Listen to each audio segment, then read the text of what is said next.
Get ready for the dictation. Start. Sir, before the House adjourned for lunch yesterday, I had started speaking on the Essential Commodities Amendment Bill. I have got here with me the bill as introduced. In the Statement of Objects and Reasons, the government pointed out that in certain cases, it might be necessary for them not to award punishment prescribed in the law as it exists at present, but to forfeit a part of the deposit. This relates to minor offences under the Essential Commodities Act. I can quite understand this, and generally, therefore, nobody would oppose this thing. But the question that I wish to raise in this connection before the House is the manner in which this act is being implemented by the government and also by the state governments.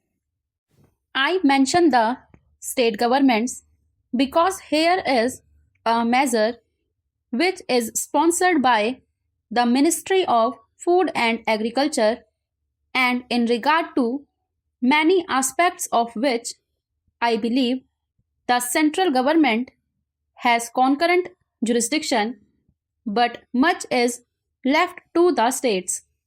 Our experience has been, especially in the state from which I come, namely West Bengal, that this act is not implemented properly by the state authorities because of various connections of certain people high up with the big business and others indulging in speculation, hoarding, and so on. The result has been that whatever should be done had not been done. The central government has got powers under this act to make rules, to give directions to the states, and to supervise the manner in which the particular measure is administered by the states. We found that much that should have been done was not done. What is the use of talking about punishment of the small fry? Certainly, if they are guilty, they have to be punished, and the smaller the fry, the minor should be the punishment. I agree there, but the point is that the act is not properly implemented. We should like to know from the government as to how many cases have been started under the Essential Commodities Act. We know that food grains had been hoarded, speculation had been indulged in, stocks had been removed from one state to another surreptitiously by unfair and illegal methods. These should have attracted the attention of the Essential Commodities Act. The act was passed in this parliament with a view to putting a check on speculative rise in prices.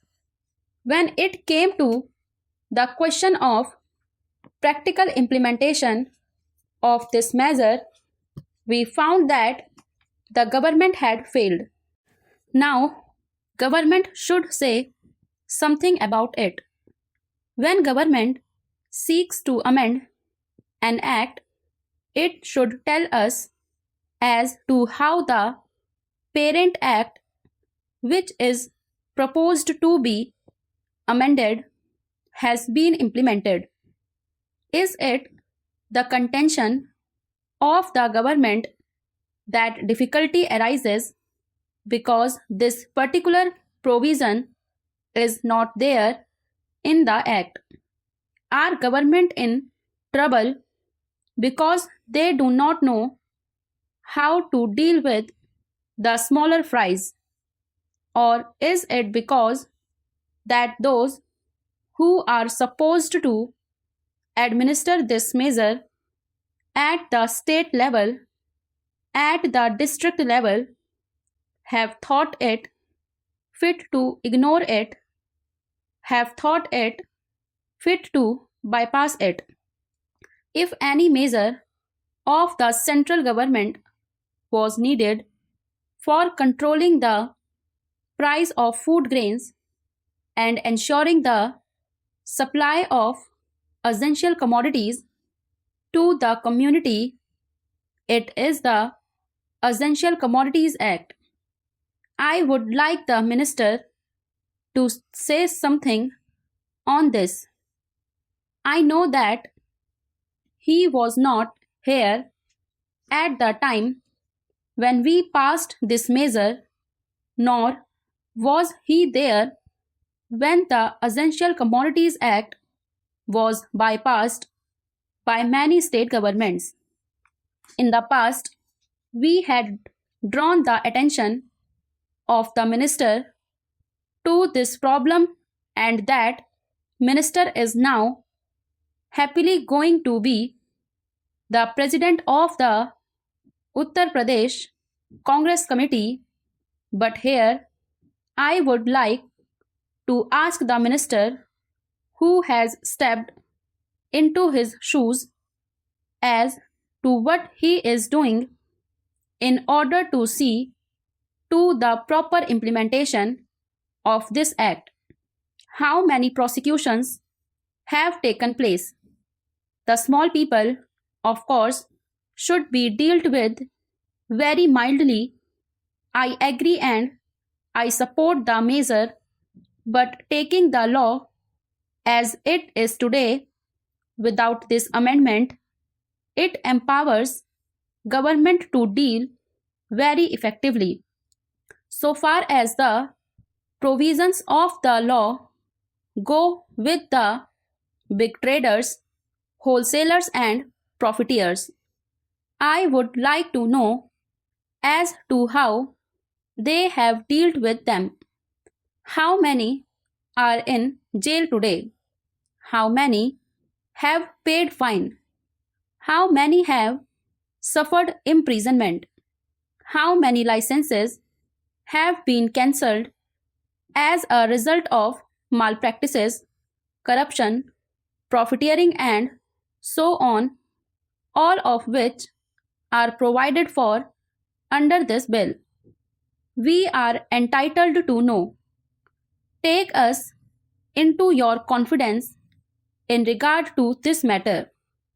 I say from whatever knowledge we have that very few have been prosecuted under this act.